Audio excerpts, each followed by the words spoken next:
2장 8절에서 11절 말씀까지 공부해 보겠습니다. 11절 말씀 함께 보도록 하고 8절에서 10절까지 제가 먼저 읽어드리겠습니다.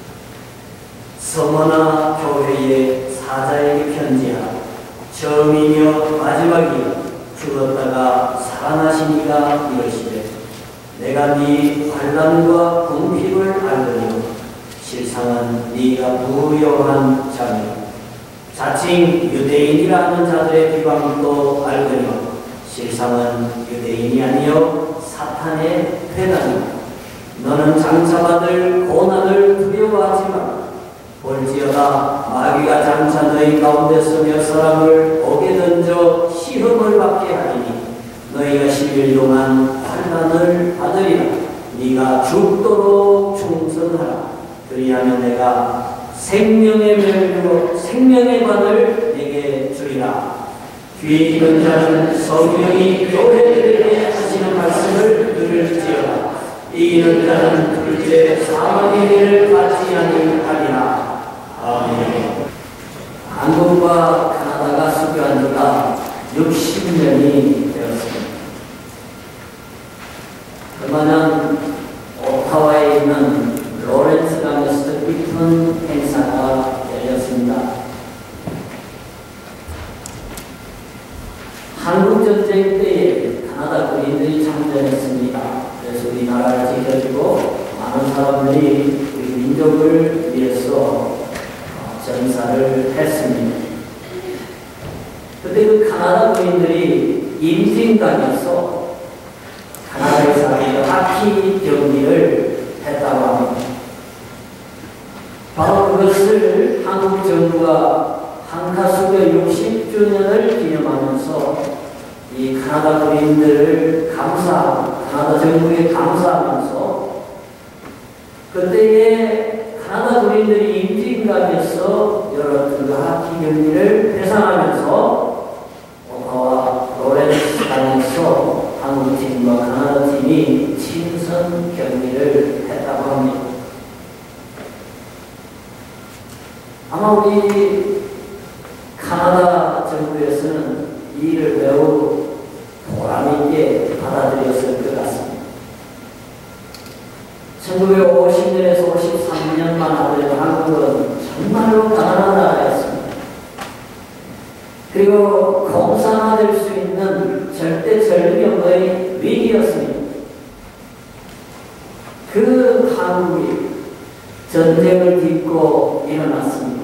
가난을 딛고 일어났습니다.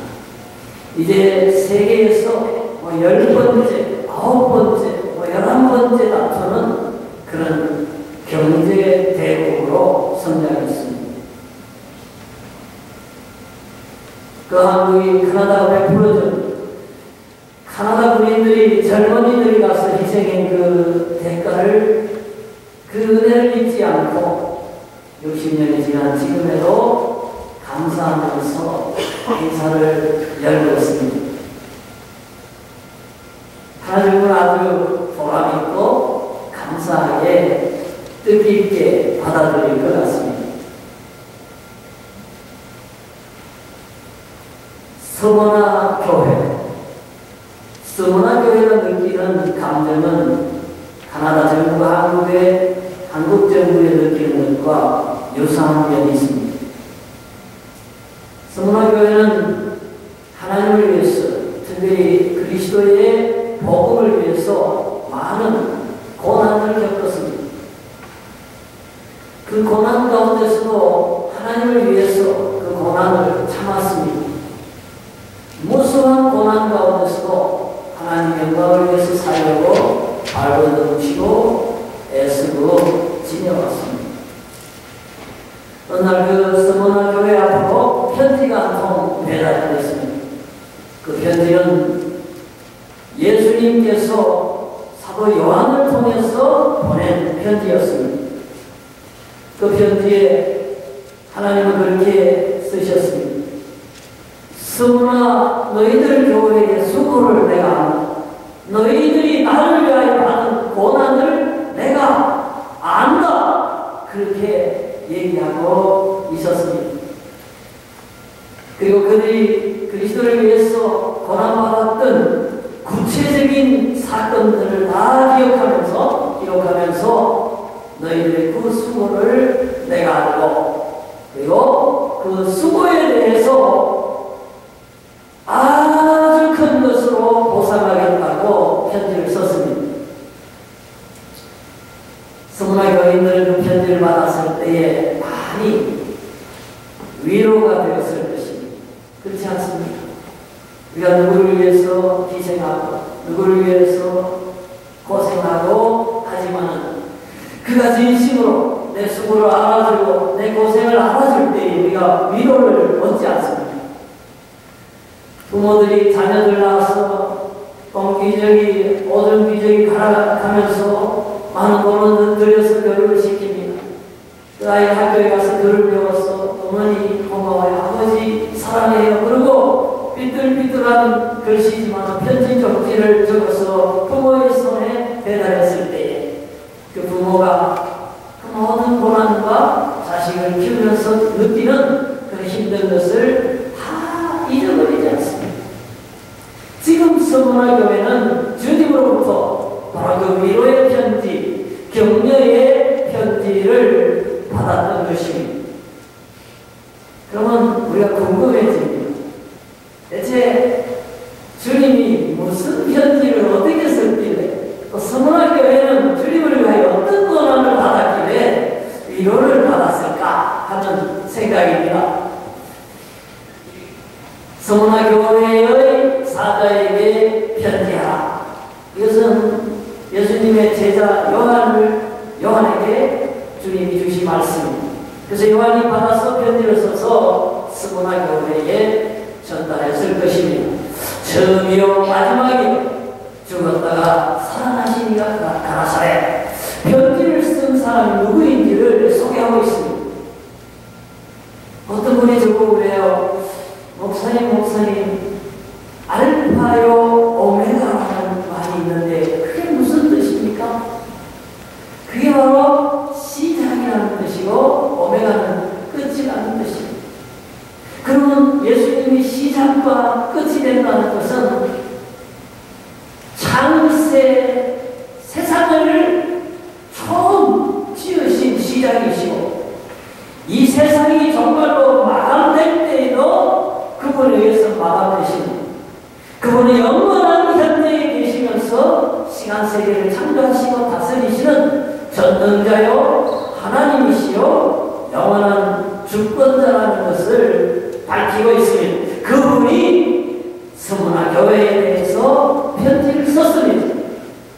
그래서 제가 내용을 두 가지로 정리를 했습니다.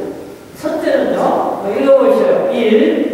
내가 네 환난과 궁핍을 알으며 실상은 네가 무효한 자리라. 우선 예수님이 아셨어요. 서문화 교회가 보기에 아주 가난해 보였어요.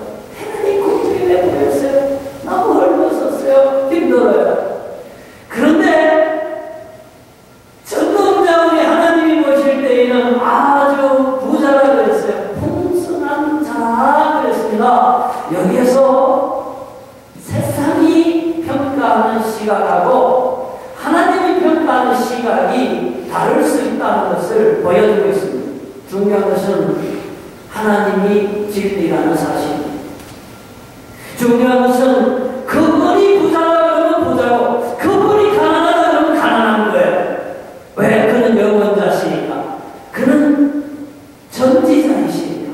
그리고 그분이 심판하신 분이니까. 그런데 그분이 서문화 교회를 향해서 그러는데요. 사람들 보기에는 네가 가난한 것 같지만은 내가 보기에는 네가 부자다. 네가 부유한 자다. 여러분 이 말이요. 그 가난한 서문화 교인들에게 얼마나 위로가 되겠어요.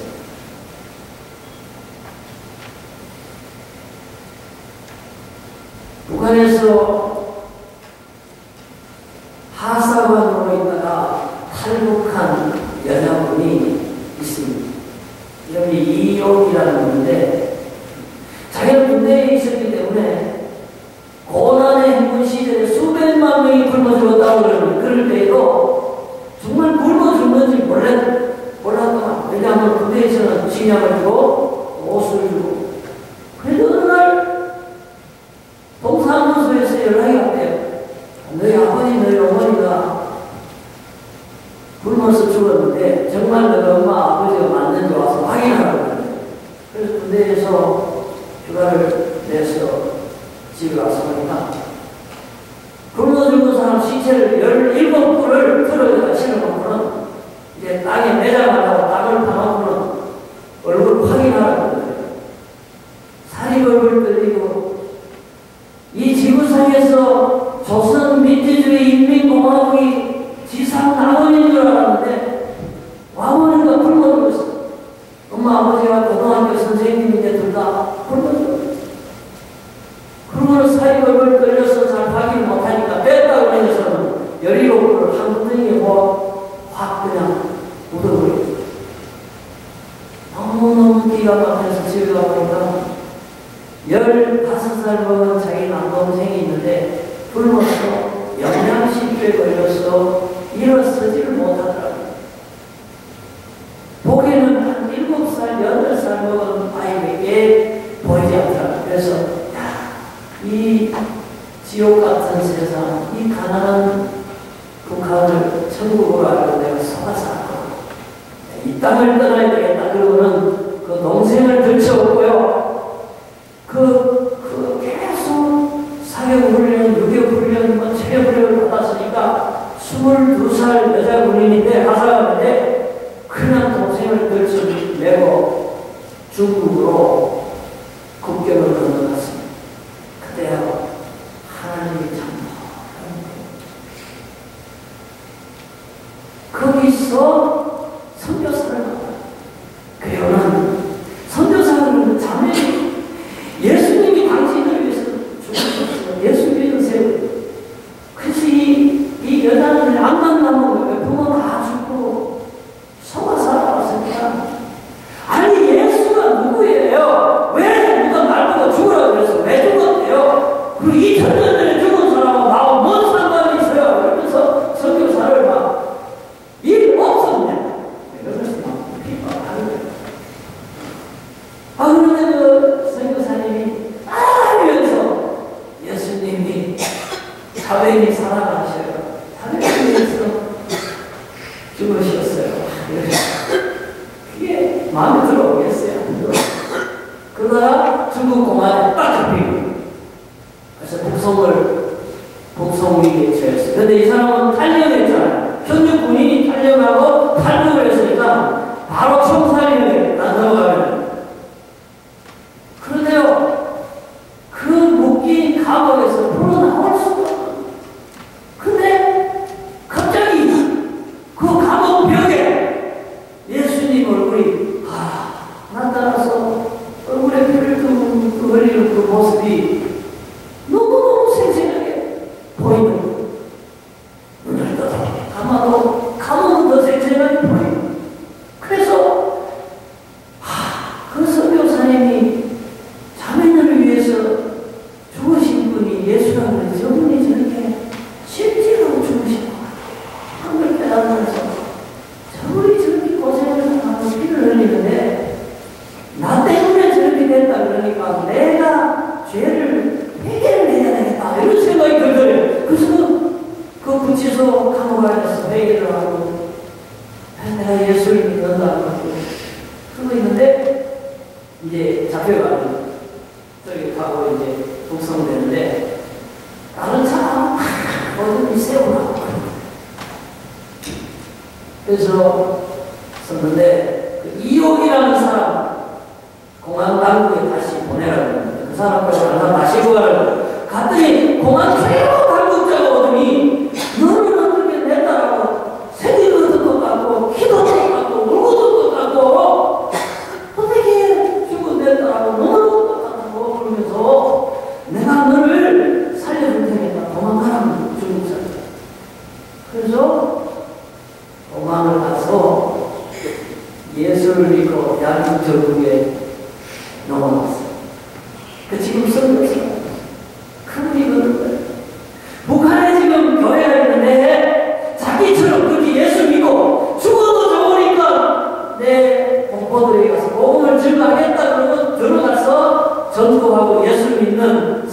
교회의 가정에 모이는 사람들이 있고, 그리고 옛날에 동방의 제2의 예루살렘이라고 했던 그 평양에 예수 믿는 사람들의 아들, 딸들, 후예들이 1세대는 죽고 그 아들, 딸들이 남아서 지금도 신앙을 지키는 그 사람들이 지금도 있대.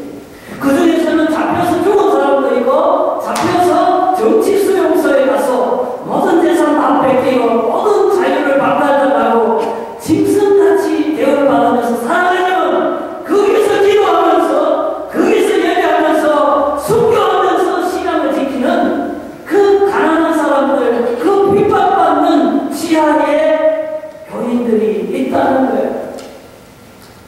여러분, 제가 이런 말씀을 드리는 이유가 있습니다. 예수님께서 우리가 보기에는 그 북한의 교인들이 가난하고 참 처참하고 불쌍해 보이지만, 주님께서 서문화 교회를 부유하다고 말씀하신 주님께서 볼 때에는 그들이 신앙적으로 부유하게 보일 수가 있습니다. 왜 그런지 아십니까? 이 세상은 잠깐 창고와 같이 잠깐 지나가는 것이고, 그리고 하나님의 나라는 영원한 나라입니다. 그런데 그 나라에서 누가 부유하게, 누가 영화롭게, 누가 그 잠시의 영화를 누리면서 왕의 권세를 누리면서 영원히 살아가는가? 바로 믿음을 지키고 바로 주와 함께 주의 영광을 위하여 복음과 함께 살아가는 사람이기 때문에 하나님 볼 때에는 지금 아주 찰나의 순간에 고난을 받지만 믿음으로 산, 지금은 홀벗은 것 같고 가난한 것 같지만 영원히 부유하고 영원히 즐거워하고 영원히 왕의 권세를 누린 그들이 부유하게 보이는 거예요. 이거는 사실입니다. 이건 진실입니다. 하나님의 관점입니다. 그래서 오늘 우리가 부유한 관점을 하나님의 관점에서 가질 필요가 있습니다. 여러분, 이 찰나와 같은 덧없는 세상을 우리가 살아갑니다. 이미 지난 10년 동안에 우리가 같이 토론토에 살고 주일날 만났던 성도 중에 세상을 떠난 사람이 여러 분 계십니다. 그분이 죽어서 없어진 게 아닙니다. 지금 하나님 나라에 가 있습니다. 우리가 알아야 할 것은 그 영원한 나라에서 어떤 부유한 삶을 누릴 것인가, 그 영원한 세계에서 어떤 왕의 권세에 참여할 것인가, 그것이 중요합니다. 그래서 이 지상에서 우리가 하나님 보시기에 부유한 자가 되어야 할 것이, 그러면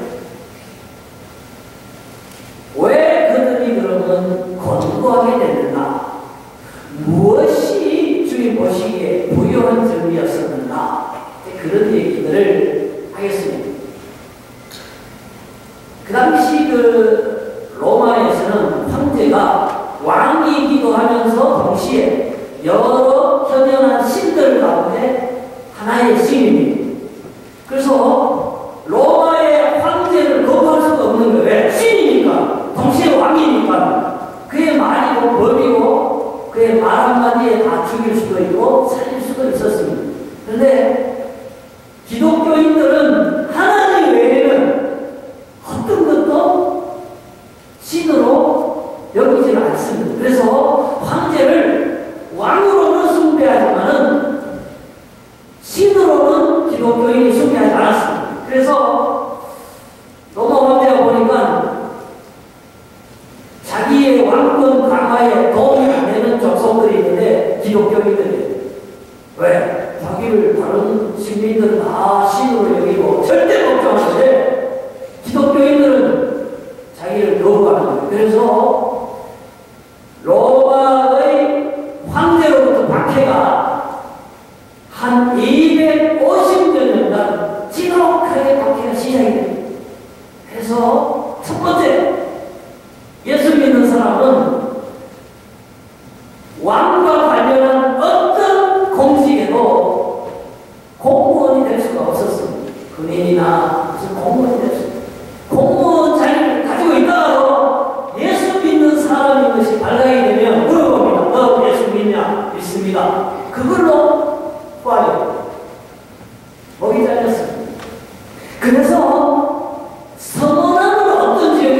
거지로 전락하는 것을 의미하는데 모든 직장을 잃어버리고 재산을 박탈당하고 공직에서 추방되는 것이었습니다.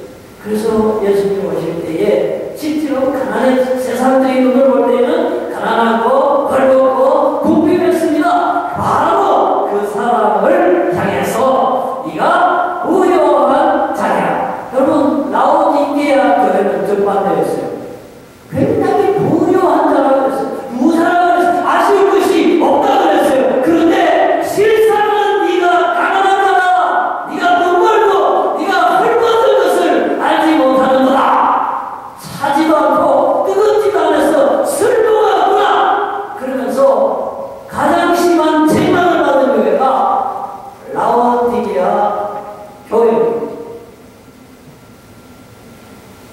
그리고 그들은 끊임없이 핍박을 받았는데 로마인에 의해서 핍박을 받았기도 했지만은 2번 읽어보세요.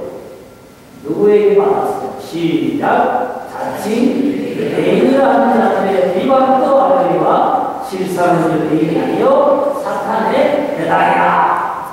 여러분 유대인이 기독교를 많이 핍박했습니다.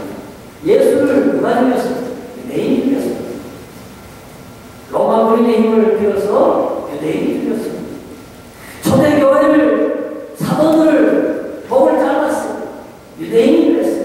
감옥에 집어넣었어요. 유대인이 그랬어요. 교회가 소아시아 지역으로 로마 지역의 도시에 선교될 때에 따라다니면서 정부에 고소하고 서요를 일으키고 돌을 던지고 선교사를 핍박한 사람들이 유대인이었어요. 그래서 그 유대인에 대해서 하나님은 평가를 그렇게 합니다. 실상은 유대인이 아니요 사탄의 배당이다. 여러분 사람이 어떻게 마귀가 됩니까? 사람이 어떻게 귀신이 됩니까? 그러나 우리가 사단이 원하는 일들을 사람들이 할 때에 사단의 조종자가 되고 사탄의 모임이 될 수가 있습니다.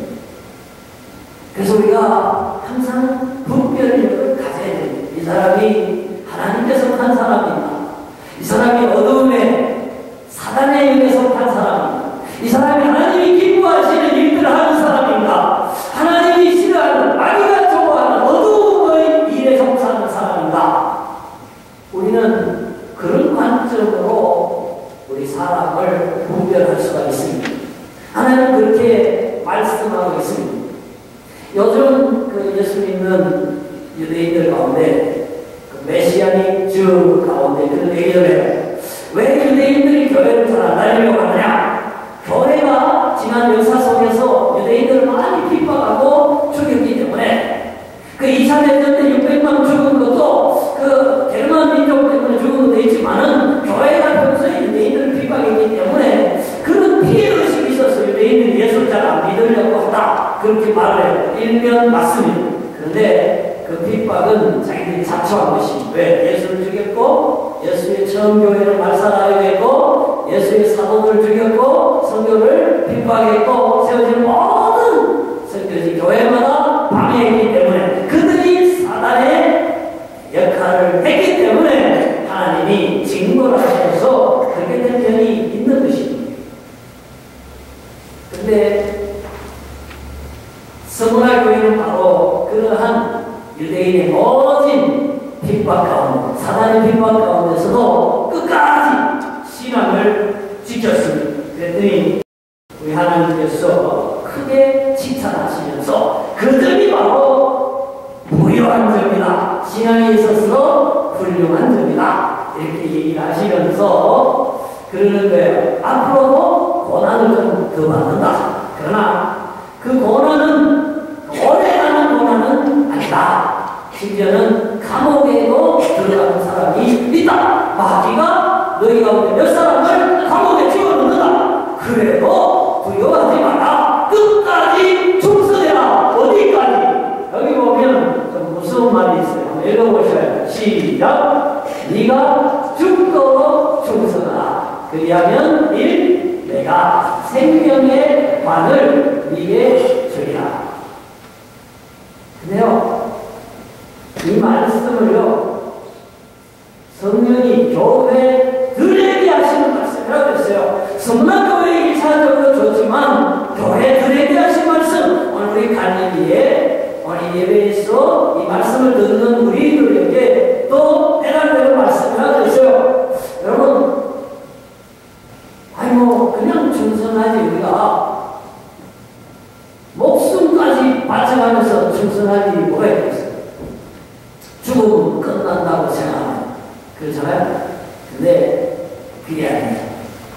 죽으면서 끝나는 게 아니라 영원한 세계의 시작은 죽음에서 시작이 됩니다. 그렇기 때문에 영원한 나라에서 사는 게 진짜 사는 거예요. 영원한 나라에서 죽으면 진짜 죽는 거예요. 그래서 이 짧은 나그네 세상에서는 영원한 삶을 누리는 것, 그 나라의 영화를 얻을 자격을 획득하는 것이 지혜로운 삶이고 부유한 삶이라는 관점에서 계속적으로 주님이 말씀하고 계십니다. 그렇기 때문에 이 세상에서는 이 세상을 지금 하나님을 위해서, 그리고 하나님 나라의 영원한 나라의 행복한 나라의 왕이신 그분을 위해서 설령 죽는다고 할지라도 그건 죽는 게 아니라 생명, 이 죽음과 생명은 가장 반대적인 대비되는 단어잖아요. 생명을 얻기 때문에 우리 죽을 수 있는 거예요. 생명의 관. 원래 이 말은 옛날 우리 대역 성경에는 생명의 면류관이라는 것을, 면류관. 여러분, 이 관은 무엇은? 면류관은요, 당시 올림픽 경기에서 우승한 딱 한 사람만 월계수 관을 씌워줬어요. 근데 우승한 그 사람은 죽을 때까지 국가에서 먹고 살고 충분히 남는 그런 연금을 줬고요. 가는 곳곳마다 영웅 대접을 받고 환영을 받았고요. 그리고 올림픽 스테디움에 들어갈 때 우승한 사람의 선도상을 다 이렇게 세워놨어요. 그만큼 대단한 것이었어요. 그걸 상기하면서 얘기하는 거예요. 우리가 주를 위해서 환난을 당하고 고난을 당하지만은 끝까지 믿음을 지키고 죽도록 충성하는 자에게는 바로 그 생명의 면류관, 그 영원한 세계에서 가장 아름다운 생명의 면류관으로 보상하시겠다는 말씀으로 성문학교회를 위로하고 계신 것입니다. 그러면서 그런 자들이 누군가? 이기는 자들이나 승리하는 자, 인생에 승리하는 자, 죽음으로부터 승리하는 자, 둘째 사망의 해를 받지 아니하리라.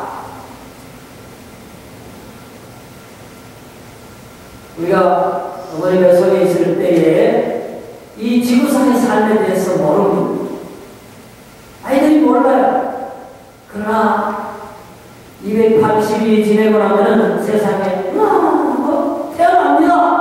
여기 나오면 하늘이 있고, 여기 나오면 해가 있고, 여기 나오면 소들이 돌아다니고, 봄, 여름, 가을, 겨울 계절이 바뀌는 자연세계가 있다는 것을, 해달별이 있다는 것을 경험하게 됩니다.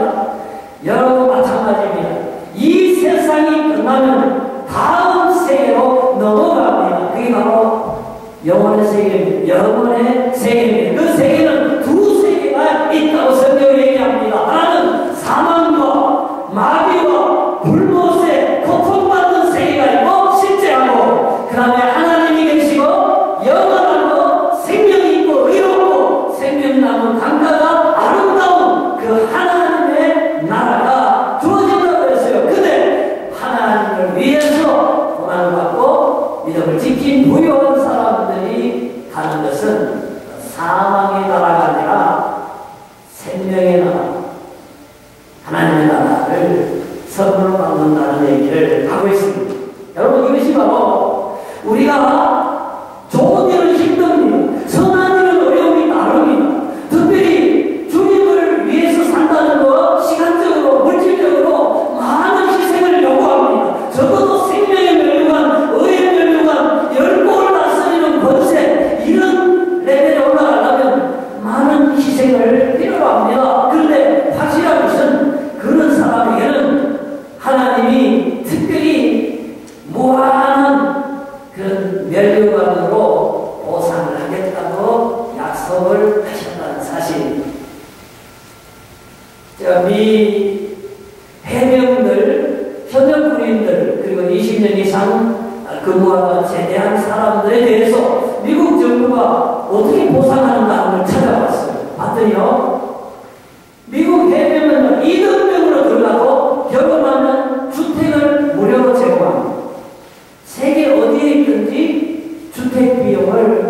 미국 정부가 군인들에게 제공합니다. 그 다음에 군인이나 제대군인이 아팠다 그러면 무료로 다 치료해줍니다. 그리고 현역 군인에 있으면서 대학을 간다. 학비 전액을 정부가 지원해줍니다. 그리고 군인이나 제대군인이 세계를 여행하는데 미국 그 군용기를 이용할 때는 무료입니다. 무료. 세계 각국이 설치된 미군 기지 안에 있는 PX나 숙박시설을 무료로 다 이용할 수 있습니다. 그러니까요, 미국 군인들이 아프간에 이라크에서 폭탄으로 목숨을 잃지만은 조국을 위해서 충성하는 거예요.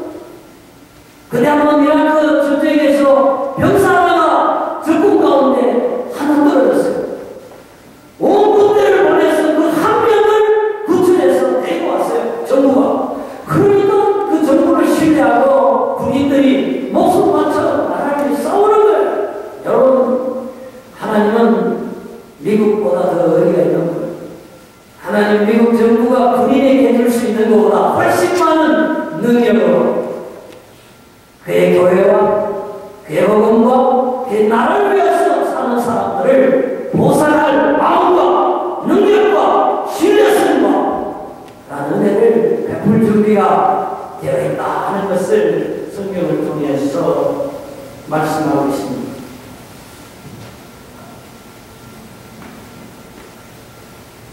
그래서 사도 바울은 살아있을 때에, 이 땅에 있을 때에 살아서 천국을 갔다 온 경험을 한 몇 안 되는 사람 가운데 한 사람입니다. 그가 천국에 가서 그 하나님의 놀라운 영광을 경험하고 온 다음에 그렇게 말했습니다. 그리스도를 위해서 감옥도 가고 39대 바다를 3번이나 맞았고 돌에 맞아서 거의 죽었을 경우도 있고 가는 곳곳마다 유대인의 반대를 받았지만 그는 죽음도 두려워하지 않고 감옥에서 순교할 때까지 끝없이 하나님을 위해서 복음을 위해서 예수를 위해서 살았던 사도 바울이 그렇게 얘기했어요. 현재 내가 받는 이 모든 고난은 내가 장차 받을 영광과 비교할 수가 없다는 것이었어요. 그래서 나는 이 주께서 내게 주실 면류관 상급을 바라보고 달려간다. 사랑하는 성도 여러분, 오늘 우리가 서문화 교회처럼 복음과 예수 그리스도의 영광을 위해서 혹시 가난해지고 혹시 고난 가운데 있을 수 있습니다. 그러나 이 고난은 그때 고난이 아닙니다. 부유한 고난입니다. 장래를 위한 영원한 행복을 위한 투자입니다. 여러분, 그래서 우리가 이 천국이 있기 때문에, 이 상급이 있기 때문에, 이 나라가 진실하기 때문에 우리 하나님이 반드시 당신을 위하여 고난받은 사람들의 삶을 기억하시고 보상하는 그 나라가 있고 상급이기 때문에 우리는 이 세상에서 하나님을 위해서, 우리를 지으신 창조주를 위해서, 그의 영광을 위해서 살아야 하는 것입니다. 저와 여러분, 그 나라에서 올림픽에서 우승하고 영화롭게 메달을 따고 환영을 받는 그 계승하는 선수들처럼 그날에 하늘나라 천사들의 환영을 받으면서 주님이 예비하신 상급과 면류관을 받아들이는 삶을 이 땅에서 살 수 있기를 주님의 이름으로 축원합니다. 아멘.